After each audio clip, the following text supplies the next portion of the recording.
I think the most devastating thing that people need to sort of understand is that we're going to talk about this later today in the podcast, but the fantasy world Brexit, and the EU gave us everything Rees-Mogg wanted, everything.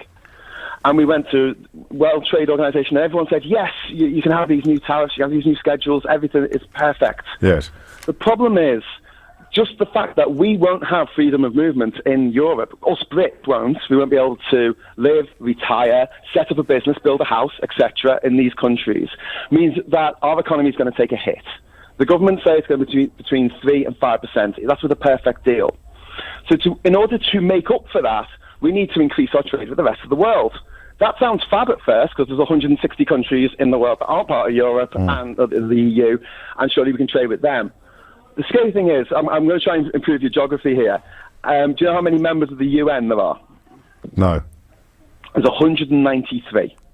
And of them, only 35 are seen by the IMF as advanced economies like our own. Gosh. Of them, 27 are in Europe. God, that's really clear. I didn't know that. Are in the rest of the world. There's none in Africa. There's none in Latin America. There's none in the Caribbean. There's 4 in the whole continent of Asia. They're all far away. It take a long time to get to on cargo ships. I travelled the world on cargo ships. You won't believe the amount of fuel that these things burn up each day. You should write a book, Graham. Swimming pools. I have. It's called Man of the World. You should buy it. Man of the World, Graham Hughes. Go to Amazon. Alexa, order it. I'm not going to say that on the radio, am I? Know what you just did. But hang on a minute. I've been following this very closely, and people like Bernard Jenkin and John Redwood and Nadine Dorries, they keep telling me that we'll be absolutely fine trading under WTO rules because 80% of the world does that. Yeah, but 80% of the world is poor.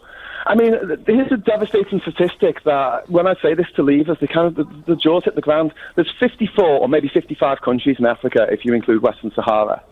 The GDP of all of those countries put together, that includes all the gold sold in a year from South Africa, all the diamonds from Botswana, all the oil from Angola, put together is half the GDP of France.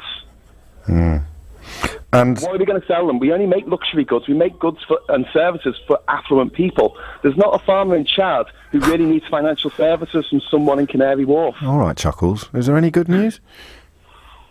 Well, I can't see how it could happen. Well, what about all the countries that don't have any? What about all those countries that don't have trading agreements? Because when we come out at the end of March of next year, we'll have absolutely no trading agreements in place at all. There must be loads of thriving countries. They keep telling us that we'll be fine. There must be loads of thriving countries that don't have any trade agreements in place at all. Can you name a couple? Someone said Mauritania, but apparently they've got a deal. They've got preferential trade agreements because, iron ore, everything but arms. 2014. Yeah. In other words, they're so poor they can trade tariff-free with the EU as long as it's not guns.